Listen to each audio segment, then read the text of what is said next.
बंधुगण, आप सभी जानते हैं, आपने न्यूज के माध्यम से हमें दिखाया था कि चंद दिनों पहले नॉर्थ वेस्ट दिल्ली में जिस प्रकार एक छोटी सी नन्ही सी गुड़िया के साथ दुष्कर्म हुआ था, 9 वर्ष की गुड़िया थी, और उस पूरे मसले को किस प्रकार से उसका राजनीतिकरण करने के लिए उस जघन्य अपराध के साथ भी राजनीति करते हुए राहुल गांधी उनके घर पहुंचे थे, और वहां किस प्रकार कानून को ताक में रखते हुए, जो कानून के दायरे हैं उसको तोड़ते हुए राहुल गांधी जी ने उनके परिवार के सदस्यों के तस्वीर को, उनके माता पिता के तस्वीर को ट्वीट किया था, सोशल मीडिया में डाला था। उस समय भी भारतीय जनता पार्टी ने प्रेस कॉन्फ्रेंस करके इस विषय को आपके सामने रखा था कि ये पॉक्सो एक्ट और जो जुवेनाइल एक्ट है, इन दोनों का उल्लंघन हुआ था। कालक्रम में एनसीपीसीआर ने भी इस पूरे विषय का संज्ञान लेते हुए एनसीपीसीआर ने एक चिट्ठी लिखा था ट्विटर को, जो कि एक सोशल मीडिया का महत्वपूर्ण प्लेटफॉर्म है। उसका नतीजा रहा कि राहुल गांधी जी के ट्विटर अकाउंट को लॉक किया गया था। यह हम सब ने मीडिया के माध्यम से भी देखा था। दुखद विषय है कि इसमें पूरी तरह से संवेदनहीनता दिखाते हुए, राजनीति करते हुए राहुल गांधी जी के जो अनुयायी हैं कांग्रेस पार्टी में, उन्होंने मैं भी राहुल इस प्रकार का एक ट्रेंड चलाया था कि मैं भी राहुल। और उसमें बहुत दुखद है कि राहुल गांधी के अनुयायी जो कांग्रेस में मौजूद हैं, उन्होंने वही गलती की जो राहुल गांधी ने किया था।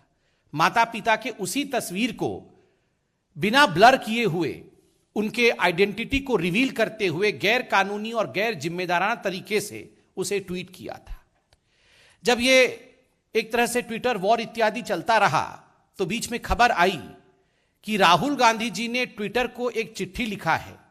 कांग्रेस पार्टी ने राहुल गांधी जी की तरफ से एक चिट्ठी लिखा है ट्विटर को, और कहा है कि राहुल गांधी जी ने परिवार के सदस्यों की जो तस्वीर ट्वीट की थी, that was after the due consent of the family of the victim.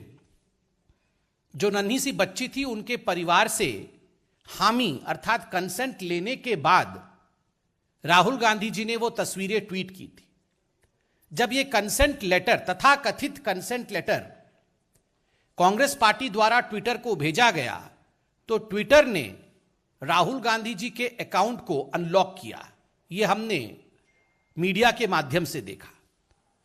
आज एक बहुत सनसनीखेज खुलासा हुआ, जिसके विषय में अभी माननीय अध्यक्ष जेपी नड्डा जी ने भी बताया। संवेदनहीनता की पराकाष्ठा उन्होंने कहा। और आज हम सुबह से टीवी चैनलों के माध्यम से देख रहे हैं कि जो पीड़िता की मां है, उन्होंने खुद बयान देकर कहा है, एक बार दो बार नहीं, कई बार उन्होंने कहा मीडिया के माध्यम से कि हमारे परिवार से किसी प्रकार कोई कंसेंट लेटर नहीं दिया गया है, हमारे परिवार से कोई हामी नहीं दी गई है, कोई स्वीकृति नहीं दी गई है कि हमारे तस्वीरों को सार्वजनिक किया जाए। और आज हमने यह भी देखा कि जब वो मीडिया से रूबरू हो रही थी, उन्होंने खुद के आइडेंटिटी को भी बचाया, उन्होंने खुद के आइडेंटिटी को रिवील नहीं किया। तो स्वाभाविक रूप से जो वो कह रही हैं कि उन्होंने कोई कंसेंट नहीं दिया, उन्होंने कोई स्वीकृति नहीं दी कि उनके परिचय को सार्वजनिक किया जाए, दुखद है कि राहुल गांधी और कांग्रेस पार्टी ने देश को इतना बड़ा झूठ बोला। एक चिट्ठी लिखा उन्होंने कि we have taken the consent, कि हमने परिवार से स्वीकृति ली है, और परिवार आज मना कर रहा है। बंधुगण, ये छोटा विषय नहीं है, ये बहुत गंभीर विषय है। This is a serious issue. एक तो आप पीड़िता के ऊपर राजनीति कर रहे थे, आपने कानून देखा नहीं, आपने इर्रेस्पॉन्सिबल तरीके से कानून को धता बताते हुए आपने पीड़िता के परिवार के तस्वीर को साझा किया, सार्वजनिक किया। जब आप पकड़े गए और पॉलिसी के हिसाब से ट्विटर ने आप पे और आपके अकाउंट पे कार्यवाही की, तो आपने ट्विटर को और ट्विटर के माध्यम से देश को झूठ बोला कि पीड़िता के परिवार ने आपको स्वीकृति दी थी।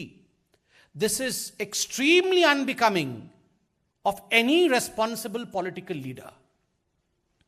देश का कोई भी जिम्मेदार राजनेता इस प्रकार का संवेदनहीन व्यवहार कर सकता है, इसकी अपेक्षा हमें नहीं थी। राहुल गांधी जी गैर जिम्मेदार हैं, इसमें कोई दो मत नहीं है। Rahul and responsibility never go together, there is no second question on this. Rahul Gandhi ji समय समय पर देश को भ्रमित करते हैं, समय समय पर झूठ बोलते हैं, इसमें भी कोई दो मत नहीं है। देश के सर्वोच्च न्यायालय में राहुल गांधी ने झूठ बोलने के लिए क्षमा याचना की, मगर यह सब राहुल गांधी और कांग्रेस पार्टी से एक्सपेक्टेड था। किंतु रेप जैसे, बलात्कार जैसे, दुष्कर्म जैसे जघन्य अपराध के ऊपर पीड़िता के परिवार के साथ राजनीति करने के पश्चात उस विषय में झूठ बोले, यह हम एक्सपेक्ट नहीं कर रहे थे। इस प्रकार की संवेदनहीनता दिखाई जाएगी, संवेदन शून्यता दिखाई जाएगी, यह हम कदाचित नहीं सोच रहे थे।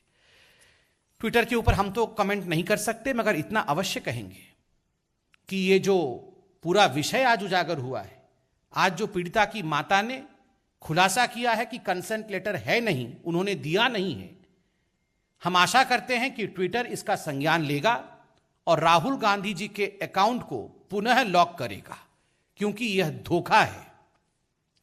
वैसे तो पब्लिक ने राहुल गांधी जी का पॉलिटिकल अकाउंट बंद ही कर रखा है, उनका पॉलिटिकल अकाउंट तो लगभग बंद ही है। हम ट्विटर से भी कहते हैं, इस प्रकार के गैर जिम्मेदाराना लीडर का अकाउंट भी लॉक होना चाहिए। He should not be given any public space for the kind of lies that he has spread, for the kind of fabrications that he has done, for the insensitivity that he has shown.